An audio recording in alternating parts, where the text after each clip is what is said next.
Hi friends, welcome to அச்சு Jaishu vlogs. இன்னைக்கு நம்ம என்ன வீடியோ பார்க்க போறோம்னா, இட்லி மாவு எப்படி அரைக்க போறோம், எந்த அளவு மெஷர்மெண்ட்ல ஊற வச்சு அரைக்க போறோம்ங்கிற வீடியோ தான் இன்னைக்கு நம்ம பார்க்க போறோம். வாங்க நான் எப்படி ஊற வச்சு அரைக்கிறேங்கிறத பார்க்கலாம் வாங்க. நான் இன்னைக்கு ரேஷன் கடை அரிசியில தான் இட்லிக்கு ஊற போட போறேன். இந்த படி இருக்கு இல்லையா, இந்த படியால 3 படி புழுங்கரிசியும் 1.5 படி பச்சரிசியும் ஊற போட போறேன். இந்த பாத்திரத்துல அரிசியை அளந்து எடுத்துக்கலாம்.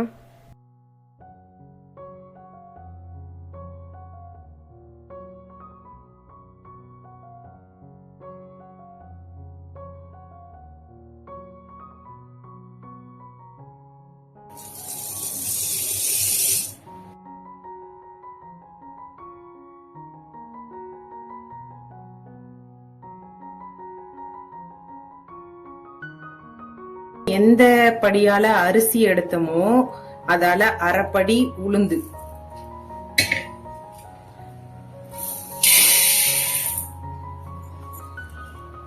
சும்மா ஒரு ஸ்பூன் அளவுக்கு வெந்தயம், இதை நம்ம ஊற வச்சுக்கலாம்.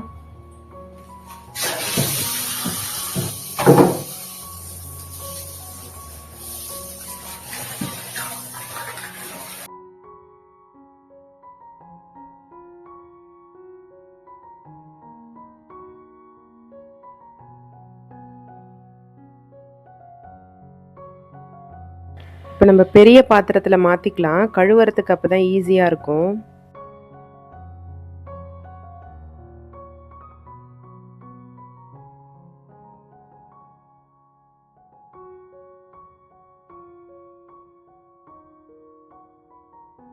அதே போல் உளுந்தையும் ஒரு 2 டைம்ஸ் நல்லா வாஷ் பண்ணிவிட்டு ஊற வச்சுக்கலாம். நல்லா ஊறினதுக்கப்புறம் அரைக்கும்போது ஒரு 2 டைம்ஸ் வாஷ் பண்ணி நல்லா க்ளீன் பண்ணி எடுத்துக்கலாம்.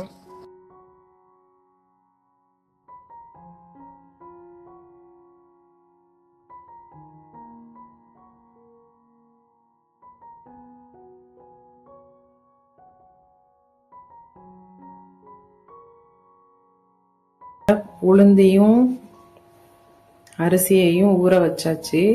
இது ஓவர் நைட் நல்லா ஊற போது, காலையில எழுந்துதான் நான் அரைக்க போறேன்.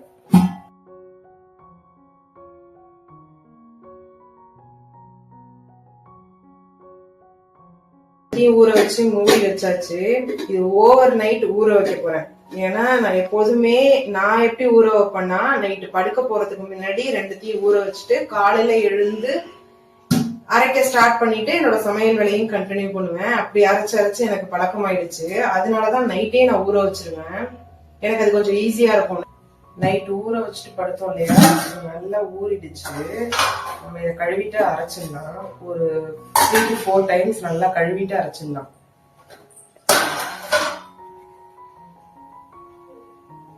நல்லா உளுந்து நல்லா ஊறிடுச்சு.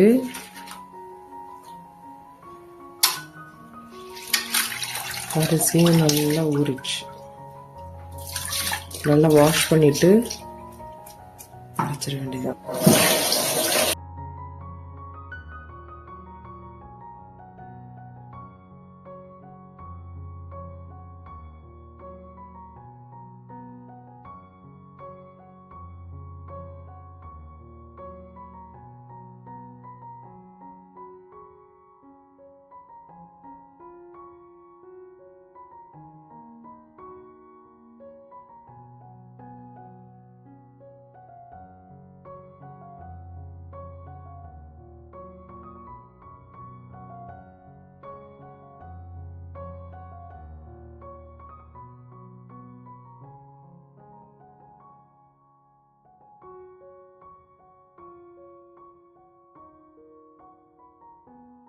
கிரைண்டரை நல்லா கழுவிட்டு இப்போ 2 தடவையாக போட்டு நான் அரைக்க போகிறேன். அரிசி 2 தடவை, உளுந்து 2 தடவை, அந்த மாதிரி பிரித்து நான் அரைக்க போகிறேன்.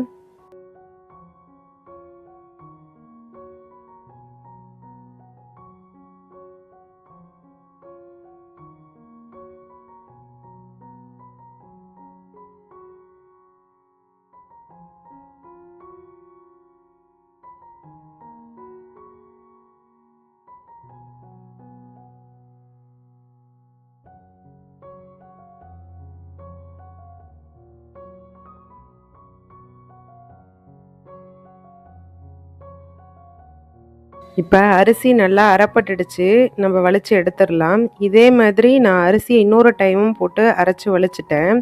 நெக்ஸ்ட்டு இப்போ நம்ம உளுந்து போட்டுக்க போகிறோம். இப்போ உளுந்தையும் அதே மாதிரி பாதி அளவு மட்டும் ஃபஸ்ட்டு அரைச்சி வலிச்சிட்டு நெக்ஸ்ட்டு மீதி இருக்கிறதையும் அரைச்சி எடுத்துக்க போகிறோம்.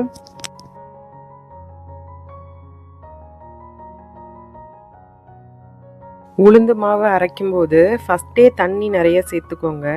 நம்ம உளுந்து நல்லா மசிஞ்சதுக்கு அப்புறம் தண்ணி சேர்த்தா மாவு நல்லா பூத்து வரும் அப்படின்னு நினைப்போம். ஆனால் இந்த மாதிரி கிரைண்டரில் நம்ம தண்ணி ஊற்றாமல் அரைச்சோம்னா என்ன ஆகுதுன்னா சைடெல்லாம் நல்லா ஒட்டிக்குது. முழுசாகவே உளுந்து அப்படியே இருக்குது, மசியவே மாட்டேங்குது. நம்ம ஃபஸ்ட்டே தண்ணி ஊற்றி நல்லா விட்டுட்டோம்னா நெக்ஸ்ட்டு நம்ம அதுக்கப்புறம் தண்ணி ஊற்ற தேவையில்லை. அது நல்லா சூப்பராக மசிஞ்சு நல்லா புசு புசுன்னு வந்திருக்கும். இந்த பாருங்கள் இது வந்திருக்கு எப்படின்னு.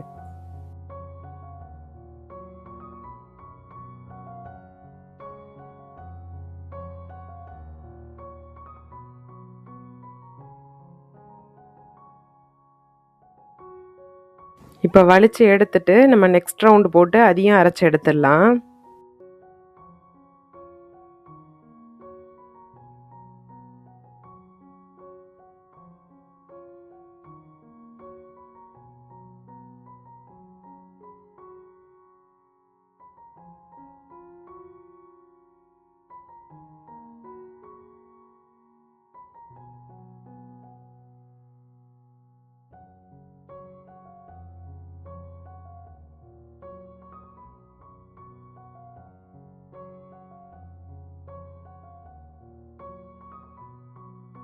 எல்லாம் அரைச்சி முடிச்சாச்சு. இதுல லைட்டா உப்பு போட்டு மிக்ஸ் பண்ணி வச்சிடலாம். ஒரு கைப்பிடி அளவு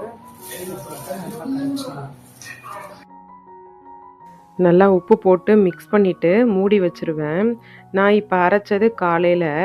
நான் இதை மதியானம் வரைக்கும் நான் இதை அப்படியே மூடி வெளியிலே வச்சுருவேன். மதியானம் திறந்து பார்த்திங்கன்னா நல்லா சூப்பராக பொங்கி மேலே வந்திருக்கும். நான் இப்போ காட்டுறேன் பாருங்கள். சூப்பராக வந்திருக்கா? இந்த டைமில் நான் என்ன பண்ணுவேன்னா நல்லா கை வச்சு கரைச்சிட்டு ஒரு 2 பாக்ஸில் போட்டு ஊற்றி மூடி ஃப்ரிட்ஜில் வச்சுருவேன். நான் தேவைப்படும் போது எடுத்து இட்லியும் ஊற்றிப்பேன், தோசையும் ஊற்றிப்பேன். ரெண்டுமே சூப்பராக வரும். இட்லியும் நல்லா சாஃப்டாக சூப்பராக வரும். லாஸ்ட் நாள் வரைக்கும் சூப்பராகவே வரும். எனக்கு மாவு தீந்து போய் கடைசி மாவு வரைக்குமே இட்லி சூப்பராகவே இருக்கும். நம்ம தோசை வேணாலும் ஊற்றிக்கலாம். நான் இட்லி ஊற்றி உங்களுக்கு காட்டுறேன் கடைசியாக.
பார்க்கவே எவ்வளோ சூப்பராக இருக்குது பார்த்தீங்களா? நல்லா சூப்பராக சாஃப்டாக நல்லா புசு புசுன்னு இருக்கும். சில பேருக்கு ரேஷன் அரிசியில் இட்லி செஞ்சால் நல்லா இருக்குமாங்கிற ஒரு டவுட் இருக்கும். இப்போ பாருங்கள், நான் ரேஷன் அரிசியில் தான் செஞ்சேன். எவ்வளோ சூப்பராக இருக்குது பாருங்கள். நல்லா சாஃப்டாக சூப்பராக இருக்கும். நீங்களும் இது மாதிரி ரேஷன் அரிசியில் ட்ரை பண்ணி பாருங்கள். நான் சொன்ன இதே மெஷர்மெண்ட்டில் செஞ்சு பார்த்துட்டு நல்லா வந்துச்சா இல்லையாங்கிறத எனக்கு கமெண்டில் சொல்லுங்கள். இந்த வீடியோ உங்களுக்கு பிடிச்சிருந்ததுன்னா மறக்காமல் லைக் பண்ணி சப்ஸ்கிரைப் பண்ணிக்கோங்க. நாளைக்கு இன்னொரு வீடியோவில் சந்திக்கலாம். பாய்.